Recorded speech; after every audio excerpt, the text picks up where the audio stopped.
इस ट्रिप की शुरुआत हुई थी, जो सेकंड लॉकडाउन था, जो हम सभी के लिए बहुत ज़्यादा दुखदाई रहा था। बहुत लोगों के बच्चों की और ज़्यादातर यंगस्टर्स की जानें गई थी।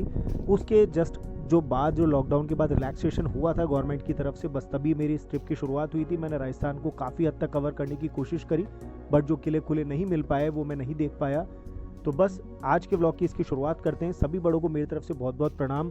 मैं निकल पड़ा हूँ उदयपुर से। मैंने बाईपास पकड़ लिया और चित्तौड़गढ़ की तरफ जा रहा हूँ, जो कि है 115 किलोमीटर।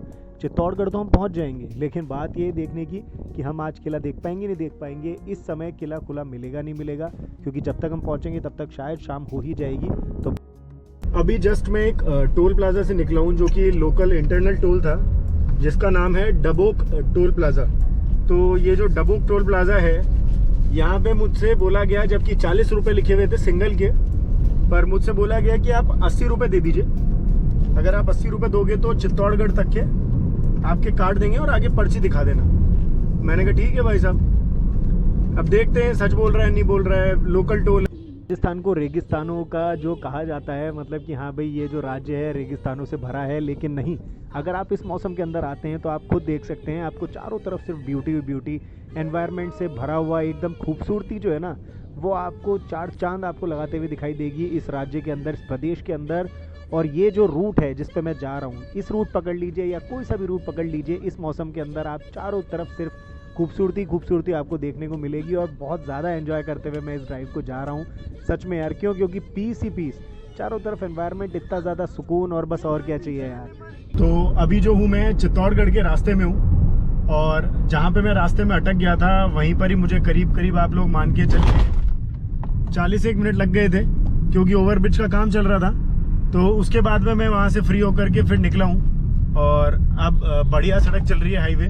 बीच में कुछ इंटरनल हाईवे आया था, बट अब बढ़िया हाईवे चल रहा है। और रेलवे फाटक, जिसको रेलवे क्रॉसिंग भी बोलते हैं, शायद इंटरनल कहीं से होते हुए रोड निकल रही है, तो इसलिए बीच में क्रॉसिंग आ गई है, वरना अदरवाइज मेन हाईवे इस पे तो आती नहीं है। जैसा कि मैं अभी फाटक पे खड़े हुए कह ही रहा था कि ये इंटरनल हाईवे है, और आप देख पा रहे होंगे बीच में टूटी फूटी सड़कें। शायद हम किसी कस्बे में से होते हुए निकल रहे हैं, बट आगे जाकर के बढ़िया हाईवे पे कनेक्ट कर ही रहा है, अभी दिखाई रहा है जीपीएस के अंदर भी। टोटल इंटरनल हाईवे है, लेकिन जैसा भी है ना यार, पूरा का पूरा खूबसूरती से भरा हुआ है। चारों तरफ सिर्फ है ना बढ़िया लश ग्रीन है ना, एकदम एनवायरनमेंट देखने को मिल रहा है, शानदार हरियाली चारों तरफ। तो इसलिए मैं तो बड़ा है ना खुश होकर के एंजॉय करते हुए ड्राइव को जा रहा हूँ। आप लोग भी आशा करता हूँ कि एंजॉय कर रहे होंगे मेरे साथ में इस ब्लॉग को। चित्तौड़गढ़ की भूमि को प्रणाम। चित्तौड़गढ़ हम एंटर कर चुके हैं, और यहाँ तक का सफर बहुत ही ज्यादा शानदार रहा। चित्तौड़गढ़ किले का रास्ता शुरू हो चुका है और शाम हो चुकी है करीब पूरी। देखते हैं किले को देख पाएंगे नहीं देख पाएंगे। भैया चित्तौड़गढ़ किले का रास्ता ये, धन्यवाद। एंट्री कितने बजे तक रहती है? अब जो लोकल भाई साहब बोल रहे थे ना, एकदम सही बोल रहे थे, लेकिन अपने एक दोस्त हैं, मित्र हैं, जो कि यहाँ गाइड का भी काम करते हैं, तो उनको अपन ने कह रखा है, तो शायद अपने को आगे गेट पे खड़े मिलेंगे। पीछे आपने एक चीज़ देखी, ट्रैफिक कितना ज़्यादा सुसज्जित रूप से खड़ा हुआ था, कितने तमीज़ से यार। मेरे को बड़े प्यारे लगे यार चित्तौड़ के लोग सच में। और ये रास्ता देख लीजिए आप, कितना ज़्यादा खूबसूरत है। चारों तरफ अपन जो किले की दीवार के अंदर से होते हुए और ऊपर की तरफ चढ़ाई कर रहे हैं, बहुत ही ज़्यादा प्यारा लग रहा है ये नज़ारा। किले तक पहुँचने तक के रास्ते में आपको ऐसे विशाल और बड़े गेट देखने को मिलेंगे। आशा करता हूँ कि जो मैं व्लॉग्स ला रहा हूँ आपको पसंद आ रहे होंगे। एक के बाद एक गेट आते जा रहे हैं। अभी लक्ष्मण पोल गया है जस्ट अभी, एक गेट का नाम था। उससे पहले 2 गेट और आए थे।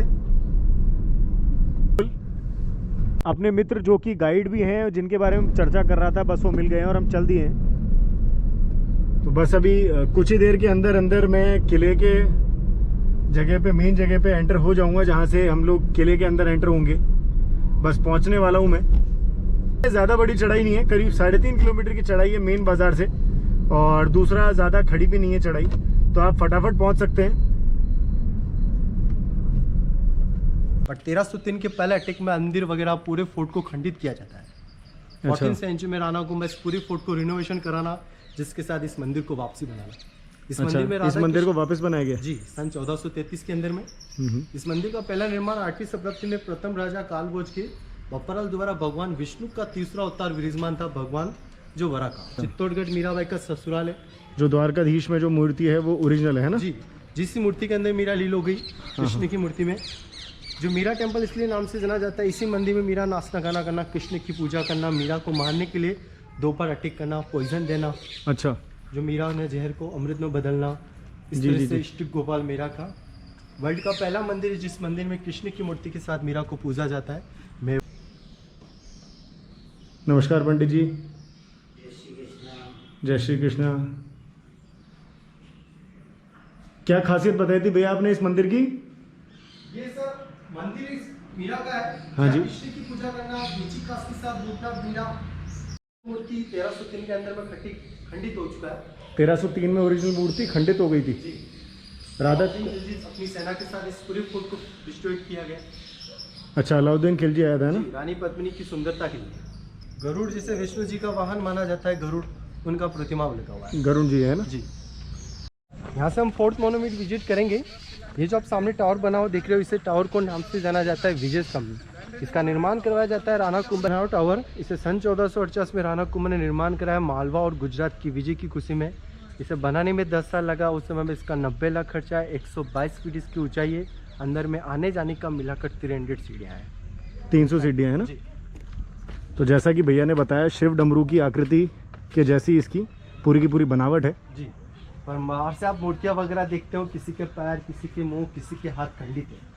छोटे बड़े फोर्ट के अंदर में अटैक होना, यानी कि चित्तौड़गढ़ में 24 अटैक होना, जिसमें 3 जौहर माने जाते हैं। 1303 में अलाउद्दीन खिलजी दिल्ली का बादशाह महारानी पद्मिनी को पाने के लिए इस किले पर पहला अटैक करता है। उस समय इस पूरे फोर्ट को डिस्ट्रॉय किया जाता है। इधर से आएंगे आप। मतलब मुगलों ने बहुत सारा नुकसान पहुंचाया हमें। पहला फोर्ट सर जो देखने में खंडित है और सुनने में हिस्ट्री है और घर ले जाने में आकर यादगिरी।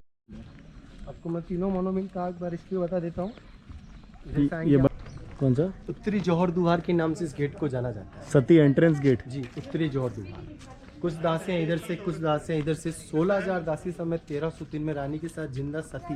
एक बार इसको पास से चल के देखते हैं एक बार। जी, और रिटर्न चलेंगे ना इसी गेट से। ठीक है, इससे विजिट कर लेते हैं। ये समाधेश्वर महादेव मंदिर शिव टेम्पल है। 9 फीट का त्रिमूर्ति बना हुआ है। समाधेश्वर महादेव मंदिर जी, 9 फीट का त्रिमूर्ति इसमें है। मंदिर का मूर्ति बनाया गया, फिर बाद में मंदिर को निर्माण दिया गया है। एक सेकंड।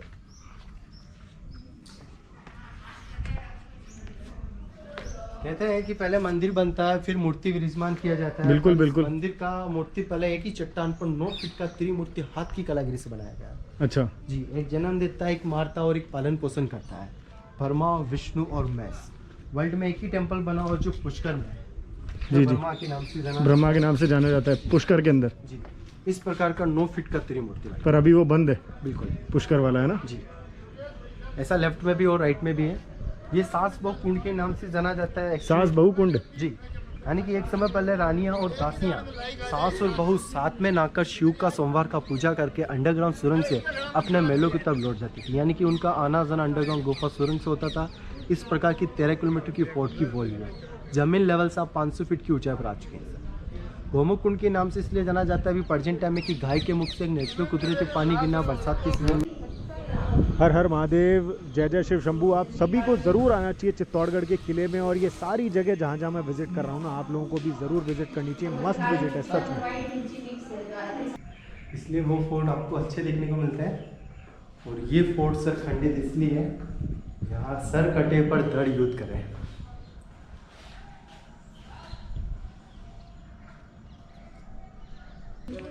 महारानी पद्मिनी महल में अभी एंटर हो रहे हैं अपन। कहते इसका कोई काम नहीं है। जी, ये पहले सर महारानी पद्मिनी महल के नाम से जाना जाता है सर। यहाँ से 2 महल बने हुए। एक महल जो रानी गर्मी की 4 महीने समर पैलेस में रहना पसंद करती थी। इस महल को किस नाम से जाना जाता है, एक बार वापस बताएंगे? पद्मिनी महल। पद्मिनी महल के नाम से जाना जाता है। यानी कि पद्मिनी महल के नाम से जाना जाता है। चित्तौड़ मेवाड़ की जो सबसे खूबसूरत मानी जाती थी। उसका एक खाना पीना, स्वयं गले में से दिखना। अलाउद्दीन खिलजी सुंदरता को पाने के लिए, उसको पाने के लिए चित्तौड़गढ़ पर पहला अटैक करता है। तो रानी के हस्बैंड को धोखे से पीठ पीछे से वार कर कर रानी को और दासी को विधवा किया जाता है सेनापति के साथ। तो रानी अपनी इज्जत को बचाते हुए अंडरग्राउंड सुरंग से होकर महलों से गोमुख में निकलना, स्नान करके शिव को पूजा करके, सती को पूजा करके, फिर हस्बैंड की मृत्यु के बाद एक संदेशा मिलता है कि राजा रावल रतन सिंह की मृत्यु के बाद तो रानी एक जिंदा अग्नि में सती करना यानी कि जौहर कर लेना। जौहर कर लिया था उसके। पूरे किले का एक एक मोनूमेंट मंदिर से लगाकर मूर्ति, पैर, मुंह, हाथ सब कुछ खंडित किया गया है। राणा कुमार जानबूझ के खंडित किया गया है ना जी। पहले से चित्तौड़गढ़ फोर्ट के नाम से जाना जाता है चित्तौड़ मेवाड़ को। चित्तौड़गढ़ से चित्तौड़गढ़ करा, कहते हैं कि गढ़ में गढ़ है, चित्तौड़गढ़ है, बाकी सब गड्ढे यहाँ। यहाँ खून सस्ता है, पानी महंगा है। कि यहाँ एक समय पहले पानी की बहुत कमी थी। राजा महाराजाओं ने यानी कि पानी को स्थित करने के लिए, स्टोर करने के लिए बड़े बड़े गड्ढे किए हैं। फिर बरसात का पानी स्टोर बचाया गया है। पहले रानी उस महल में जाने के लिए यहाँ से आना जाना वोटिंग द्वारा। समर पैलेस का एंट्रेंस गेट है जी। जल महल में जाने के लिए वो जल मैं आपको मैं इस रूम से दिखाऊंगा। सेंट्रल गवर्नमेंट द्वारा इसका एंट्री बंद करता है। ये पूरा आंगन बना होता है, यानी कि इस पूरा महल की छत हुआ करती है। जैसे ये एक महल बना होता है, पर 1303 का अटैक के बाद छोटे बड़े कितने अटैक हुए हैं जिनमें महलों को वापस तोड़ा गया। तो सारे कितने भी फोर्ट पर अटैक हुए सारे धोखे से, चालाकी से किए गए।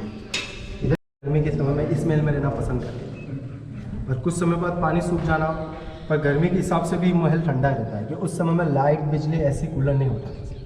तो रानी गर्मी के समय में इसमें ना, और लेफ्ट में और राइट में जो सेनापति के महल बने हुए हैं, जो दासियाँ हुई या सेनापति हुए, इस तरह से महारानी पद्मिनी का जल महल है। यहाँ सीढ़ियों पर बैठा कर रानी का परिचय पानी में दिखाया गया, और पानी का परिचय 90 एंगल की दूरी से इस शीशे में स्वतंत्रता को अलाउद्दीन खिलजी को अपना चेहरा दिखाया। यहाँ जो 4 शीशे लगे थे, अच्छा यहाँ 4 शीशे लगे हुए थे, वो 4 शीशे को पद्मावत मूवी के टाइम पे चारों शीशे निकाल ली थी। इसमें वहाँ पानी में जो सीढ़ी थी वहाँ से रिफ्लेक्शन आता था। पानी जैसे अष्टधातु ये सारे दासियों के रूम में जी, फैमिली कजन दासियों के रूम बना है। फैमिली कजन्स जो दासी होते थे, है ना। हर रूम के बाहर में एक छोटा सा झरोखा बना हुआ है जहाँ दासियाँ राजा महाराजों का स्वागत करना, किसी मेहमान वाबी का, तो यहाँ से फूल वगैरह, परफ्यूम वगैरह स्वागत के लिए कक्ष बना हुआ है। अच्छा, राजा का स्वागत करने के लिए छोटे छोटे झरोके बने हुए हैं ना जी। ऐसे 16,000 रूम हुआ करते थे सर। 16,000 रूम, 700 पालकियाँ, 16,000 दासियाँ, जिसमें महारानी पद्मिनी, ये वॉशरूम, मंगल, बुध, गुरु, शुक्र, शनि और रवि का नाना धोना दासियों का यहाँ होता था, और सोमवार का सास लोगों के साथ गौमुख में। अच्छा जी, वॉशरूम है ना। ये वॉशरूम जाना जाता था। ये मेकअप वगैरह, तैयार वगैरह, यानी कहते हैं कि एक समय पहले रानी आईडी से लगाकर अपने सिर तक 16 श्रृंगार करके फिर महलों से बाहर आया जाया करती। वो भी आना जाना अंडरग्राउंड गुफा सुरंग से। श्रृंगार जहाँ पे होता था वो जगह है जी। महल का एंट्रेंस गेट है ना। आपके लेफ्ट साइड में बना हुआ है। अभी आप फोर्ट में भी एंट्री करते हो, महलों में भी एंट्री करो, सारा कुछ बैक साइड है। पहले सूर्यवंशी राजा फोर्ट का और महलों का पूर्व दिशा में गेट बनाते थे कि सूर्यवंशी राजा सूरज की पूजा करते थे। जी ये जी। पूरी वॉल पर रूम बने थे सर, जो भी आपको मैंने दिखाया। अच्छा जी। ये छोटी बड़ी छतरियाँ बनी हुई है, ये सेनापति की छावनी मानी जाती है। यहाँ तक बरसात का पानी स्टोर किया जाए, पर राजस्थान, चित्तौड़गढ़ में बरसात इतना है नहीं। बाकी यहाँ तक पानी, वो अपना चेहरा उन्हीं को दिखाया करती है जो अपने राजघरानों से, परिवार से हैं। रानी, हाँ, जी। क्योंकि रानियों का एक अलग ही सीक्रेट वे होता था। बिल्कुल सर, होना भी जरूरी है, क्योंकि ये- क्या है कि नजरें बहुत लोगों की होती थी। ये महल का मेन एंट्रेंस गेट होता था, ये वाला पद्मिनी महल का। ये इस तरह से महल बना होता था, और पूरा टूट चुका है। जो गर्मी के लिए, सर्दी के लिए, वो गोरा बादल का पहले से, ये सेनापति का महल है। ये पूरा वॉल पर रूम बने थे 16,000 दासियों के, सारे के सारे रूम टूट चुके हैं। टूट चुके हैं। और रूम किस कारण से टूटे? अटैक, अटैक्स के टाइम पे, है ना। अलाउद्दीन खिलजी ने पहले अटैक किया महारानी महल पर, पद्मिनी महल पर रानी यहाँ महलों में मिली नहीं, कि रानी अपने महल से सुरंग से होकर निकल जाती है। फोर्ट देखा होगा, सज्जनगढ़ देखा है। जी जी। जी। महाराणा सज्जन सिंह ने इसी गेट को आखिरी में रिपेयर करवाया जब उदयपुर का अंतिम युद्ध होता है ना अपने चित्तौड़ मेवाड़ का। तो इस गेट की क्या खासियत है, मतलब ये गेट से पूर्व दिशा का सूर्यवंशी राजों का निर्माण दिया गया इसे, कि मौर्यवंशी राजा जब किले का निर्माण कराता, सूर्यवंशी राजा इस गेट को सूरज पोल के नाम से दिया जाता है। कितना शानदार व्यू है यहाँ से। ये जहाँ जहाँ आपकी नजर जाती है, चित्तौड़गढ़ की पूरी रणभूमि है। चित्तौड़गढ़ मेवाड़ हम का- इसको मिस कर देते तो फिर तो। बिल्कुल, ये बैटलफील्ड है सर। हम्म। बैटलफील्ड में 12 महीनों का खेती किया जाता है। मक्का, सोयाबीन, सरसों, गेहूँ, और एक छोटा सा विलेज बना हुआ सूरजपोल गांव। आदिवासी ट्राइबल्स लोग आज किले के बाहर ही रहते हैं, कि जिस तरह से राणा प्रताप के साथ सहयोग में रहे राणा कुंचन, उन्हें महलों को और फोर्ट को त्याग देके जंगलों में रहना पसंद करा। जितना भी इधर खेती किया जाता है सारा अरविंद सिंह, महेंद्र सिंह जी की तरफ से किया जाता है। किसी का अरविंद सिंह प्रश्न- मेवाड़ जी और महेंद्र सिंह जी है जी। ना? नीचे तक आने जाने के 7 गेट होते थे। जो फोर्ट का मेन गेट माना जाता है सूरजपोल गेट, कि सूर्यवंशी राजा सूरज की पूजा करना। पूरा का पूरा चित्तौड़ दिखाई दे रहा है यहाँ से। जी इतना हरा है चित्तौड़? जी। ये सामने अरावली पर्वत का पहाड़ी है सर। मुझे मतलब लगता नहीं था कि इतना ज़्यादा हरा है, जी। क्योंकि ये तो बहुत हरा हरा है। ये घने जंगलों में सर नॉर्मल पेड़ पौधा नहीं है सर। कहते हैं कि राजा महाराजों के समय में 27 प्रकार की जड़ी बूटी पाई जाती थी। अरावली 27 प्रकार की जड़ी बूटियाँ पाई जी, जाती थी 27 राजा महाराजाओं के समय में। और अभी प्रेजेंट टाइम में ये जाति के लोग की पहचान कर पाते हैं कि किस तरह का दही किस में लिया। कौन सी जैसे जाति के लोग? ये आदिवासी जाति। आदिवासी जी, जाति। इसे सूरजपोल गांव के नाम से जाना जाता है। ये जो सामने दिख रहा है बसावट, ये सूरजपुर गांव है ना? जी, ट्राइबल्स लोग हैं। ट्राइबल सामने लोग। आप पहाड़ी देख रहे हैं अरावली पर्वत का, जिसमें एक पहला फोर्ट विजिट करना है। एशिया महाद्वीप क्षेत्रफल का सबसे बड़ा फोर्ट है। 700 एकड़ जमीन के अंदर फैला हुआ है। 13 किलोमीटर के अंदर आपका पूरी फोर्ट से आप गाड़ी विजिट कर सकते हो। वर्ल्ड में सबसे बड़ा फोर्ट है कि इस उड़ाई में सबसे बड़ा माना जाता है। देखने में पूरा फोर्ट खंडित है, सुनने में हिस्ट्री, और खाने में यहाँ का सबसे मशहूर कस्टर्ड एप्पल सीताफल का खेती होता है। जो सीताफल, कस्टर्ड एप्पल। जी जी। 700 एकड़ जमीन में पाया जाता है। वो साल में एक बार पाया जाता है। पर देखने में 113 टेम्पल, 84 कुंज, 7 महल। पर फोर्ट देखने में पत्थर इसलिए माना जाता है कि यहाँ के राजा महाराजों ने सर कटाना मंजूर कर, पर मुगल जातियों के सामने कभी झुकना मंजूर नहीं करा। जो अभी आप 7 गेट फोर्ट में अंदर चढ़ के आते हो, ये किले का बैक साइड फोर्ट का मेन इंटरेस्ट पूर्व दिशा में बना हुआ है, जो ईस्ट की तरफ है। तो सूर्यवंशी राजा सूरज की पूजा करना और महलों का फोर्ट का मुख्य भवन पूर्व दिशा में बना। तो 700 एकड़ जमीन के अलावा 13 किलोमीटर की पूरे फोर्ट की वॉल बनी हुई है। फोर्ट में 2 टावर है और एक जो 113 मंदिर, 84 कुंज, 7 महल है। पर फोर्ट देखने में खंडित है। पर ये उदयपुर जयपुर जैसा लग्जरी फोर्ट नहीं माना जाता है। कि यहाँ के मेवाड़ के अंदर में 1303 के अंदर अलाउद्दीन खिलजी दिल्ली का बादशाह फोर्ट पर पलट करता है महारानी पद्मिनी की सुंदरता के लिए। तो एक बार चित्तौड़गढ़ को इससे किले के अटैक में तोड़ फोड़ के साथ खंडित किया जाता है। 14वीं सेंचुरी में राणा कुंभा इस पूरे फोर्ट की राजगद्दी संभाल कर इसे रिनोवेशन कराते हैं। यहाँ चित्तौड़गढ़ मीराबाई का ससुराल भी माना जाता है। पर यहाँ मीरा का इस तरह का माना जाता है कि इतिहास में मीरा का जन्म है, पर मृत्यु प्रमाण आपको देखने को कहीं नहीं मिलेगा। कि गुजरात द्वारका देश में मीरा कृष्ण की मूर्ति में लील हो जाना, यहाँ राणा सांगा के सबसे बड़े पुत्र राजा भोजराज के साथ मीरा का विवाह कराना, 4 साल के बाद मीरा के हस्बैंड की मृत्यु हो जाना, मीराबाई राजगढ़ में छोड़ एक मंदिर माना जो फोर्ट के सबसे बड़े मंदिर है, आज से 700 साल पुराने, जो मीरा के नाम से जाना जाता है। और एक कुमशाम मंदिर, जिसका मंदिर का निर्माण कालभोज के राजा 8वीं शताब्दी में 1303 में निर्माण बना। 1303 के अटैक में तोड़ना, 14वीं सेंचुरी में राणा कुंभा इस मंदिर को रिनोवेशन करा के इस मंदिर का नया निर्माण करा, जो कुंभशाम टेम्पल के नाम से जाना जाता है। और आपके बैक साइड में जो पैलेस आप देख रहे हो, रावल रतन सिंह का महल माना जाता है, जिसे रावल रतन सिंह की फर्स्ट वाइफ महारानी केसरबाई के नाम के लिए जाना जाता है। जो जमीन लेवल से 500 फीट की ऊंचाई पर ये पूरा फोर्ट अरावली पर्वत पर बना हुआ है। तो चित्तौड़गढ़ मेवाड़ पहले चित्तौड़गढ़ के नाम से जाना जाता है, चित्तौड़गढ़ से चित्तौड़गढ़ कहलाता है। ये चित्तौड़गढ़ मेवाड़ का फोर्ट का इतिहास है। चलिए, thank you Chetan ji, thank you so much. ये चेतन जी हैं मेरे फ्रेंड मान लीजिए आप एक तरीके से, और काफ़ी इन्होंने हेल्प करी मेरे को इस फोर्ट को दिखाने में। जी। अगर आप लोगों को व्लॉग पसंद आया हो और अगर जानकारी आपको अच्छी लगी हो तो लाइक करना ना भूलें। मेरे साथ बने रहने के लिए बहुत बहुत धन्यवाद।